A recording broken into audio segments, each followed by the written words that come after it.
Erev Tov, good evening. Today we are learning the 10th stage, the 10th step of attaining a greater depth of Torah out of the 48 steps. Yesterday we learned the concept of Shimush Hachamim, ministering the sages. Today we are learning Dikduk Haverim. Dikduk Haverim has many aspects to it. There's also different ways to translate it. Dikduk Haverim, loosely translated in its ungeneric form, would be closeness amongst colleagues. Okay, Dikduk normally sometimes means to scrutinize and be tough on someone. That aspect also carries weight in this concept.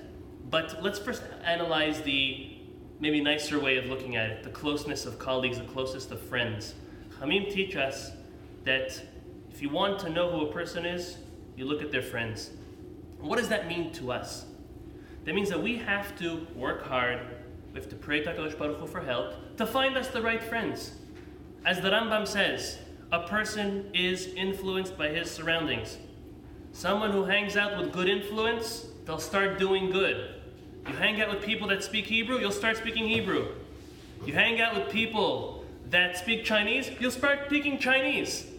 You hang out with people who use foul language, you're going to use, lahavdil, foul language. You hang out with people who speak beautiful things, words of wisdom, they're encouraging to one another, the opposite of criticizing one another. You will become a product of that environment no matter what a person tries to, as much as a person tries to fight against it. And therefore the closeness of friends, the closeness of colleagues is choose them well, be close with them, and do good unto one another. Now with regards to Torah study, become study partners. Take your close friend. You might be more observant, you might be less observant. You might be more interested, they might be more interested. Provoke and start up a conversation of wisdom, a conversation on Torah. Take your friends and make them your study partners. Whether it's a little bit or whether it's a lot. All of that makes a very, very big impact, and it's successful to yours and your fellows' growth in Torah. And that's the idea of closeness. The idea of scrutinizing and being more diligent on a friend, Talmud tells us that mechaverai yoter mirabotai, that he learned more from his friends, from his colleagues, more than his rabbis. Now, who do you learn more from? From your teacher or from your classmates? Well, content-wise, of being taught over and learned, you learned more from your teacher. But application and scrutinizing and delving into something, you learn much more from your friends. Why? Because with a friend, with a colleague, with a study partner, you could speak in a more open forum.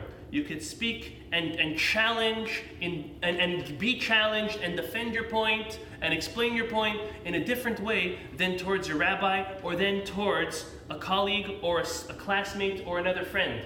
It's a very, very different concept. So that idea of digging in deep on the other and the one digging in deep on you to understand the certain concept that you're learning in Torah and the halakha, that is a very, very valuable element of our learning Torah. Now, I'll just end off with a disclaimer. Whenever you see, whether they are young boys, young men, older men, rabbis or not rabbis, that they're learning, whether it's in a kollel or in a yeshiva or even a Torah class, and sometimes you see screaming, and sometimes you see red faces, and sometimes you see a disagreement, you see almost a fight, maybe even getting physical. What is that? Is that love or hate?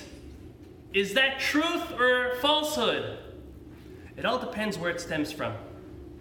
If it stems from an honest truth of wanting to know what is being said, what is being taught, what has to be done, then that's beautiful. Then that slap is not a slap, and that scream is not a scream, and that vulgar maybe face or pose that's being put on is beautiful. But if deep down it's a strive for ego and for impressing others or for convincing others with ulterior motives, and it's not, as we say, l'shem shamayim, then that smile is disgusting.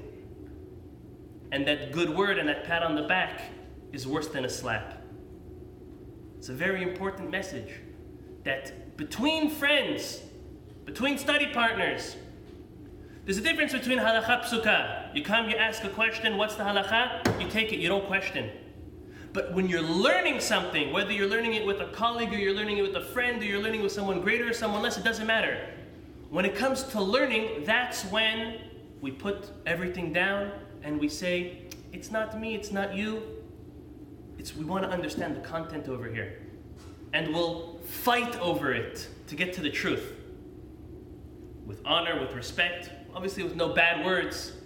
But that concept that I said, that something strong is really something beautiful when it's stemmed from trying to get to the truth and the emet of what is being learnt and what is being taught.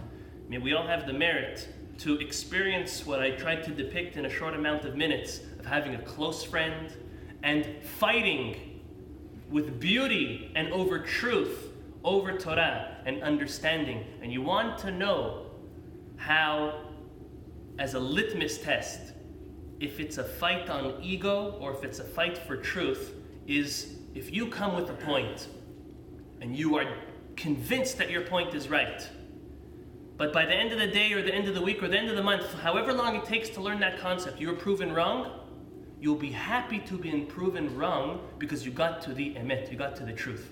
That's how you know if the whole way you were going with ego or you're going with truth.